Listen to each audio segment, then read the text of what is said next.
বন্ধুরা, তোমরা নিশ্চয়ই খেয়াল করেছো যে ছোট ছোট চারা গাছে অনেক পরিমাণ ফলের সমারোহ। হ্যাঁ, এই শিল্পকেই বলা হয় বনসাই শিল্প। খর্বাকৃতি বৃক্ষের উৎপাদন ও বৃদ্ধির শিল্পকেই বনসাই শিল্প বলে। বনসাই শিল্পে ব্যবহৃত বৃক্ষের নমুনা সাধারণত এগুলি পুরুষানুক্রমে খর্বিত নয়। শিকড় এবং শাখাগুলিকে কাটা এবং তার দিয়ে বেঁধে শাখাগুলিকে একটি নিয়মে আবদ্ধ করার পদ্ধতি দ্বারা গাছগুলোকে খর্বাকৃতি করা হয়। যে কোনো গাছকে যদি একটি উপযোগী পাত্রের মধ্যে জন্মানো হয় এবং উদ্ভিদ পালন বিদ্যার বিশেষ পদ্ধতি দ্বারা খর্বাকৃতি করে রাখা যায়, তাহলে সেই গাছকেই বলা হয় বনসাই। 1000 বছর পূর্বে চীন দেশে এই শিল্পের জন্ম হয়, কিন্তু দ্বাদশ শতাব্দীতে জাপানিরা এই শিল্পের উন্নতি সাধন করে। বস্তুত বনসাই একটি জাপানি ভাষার শব্দ, যার অর্থ হল ট্রের মধ্যে ফলানো। দ্বাদশ শতাব্দীতে পশ্চিম দেশীয়রা বনসাই শিল্পের প্রশংসা করেন, কিন্তু দ্বিতীয় বিশ্বযুদ্ধ সমাপ্ত হওয়ার পূর্ব পর্যন্ত পশ্চিমা জগতে ইহা সঠিকভাবে জনপ্রিয় হয়ে উঠতে পারেনি। দ্বিতীয় বিশ্বযুদ্ধের পর পশ্চিমা জগতে জনপ্রিয় হয়ে ওঠে এবং শীঘ্রই অনেক দেশে বনসাই সমিতিসমূহ গঠিত হয়। বর্তমানে জাপানি পরিবারবর্গ বিদেশের সঙ্গে জাকালো বনসাই ব্যবসা পরিচালনা করেন। বস্তুত প্রকৃতি থেকেই বনসাই শিল্পের প্রেরণা আসে।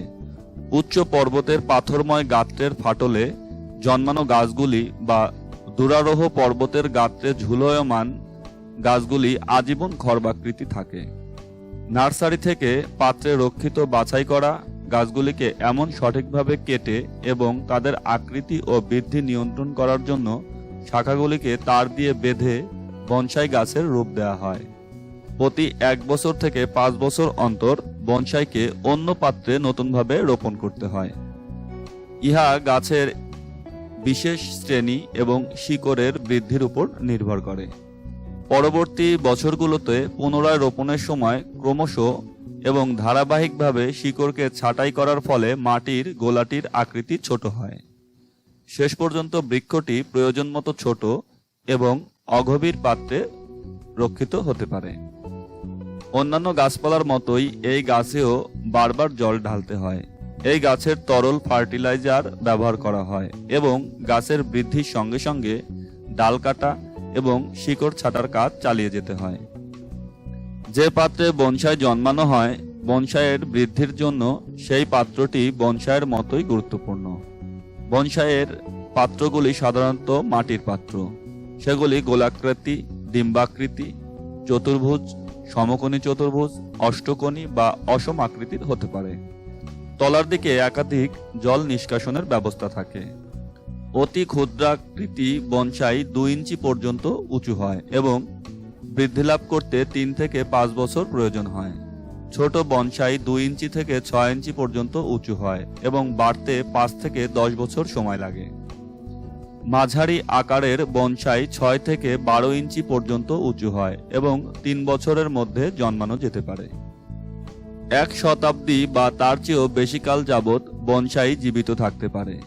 পরিবারের একটি বিশেষ সম্পদ হিসেবে পুরুষানুক্রমে হস্তান্তরিত হতে পারে। জাপানে এটি একটা জাকালো ব্যবসা। বর্তমানে সেখানে বিরাট আকারে বনসাই ব্যবসা চলছে।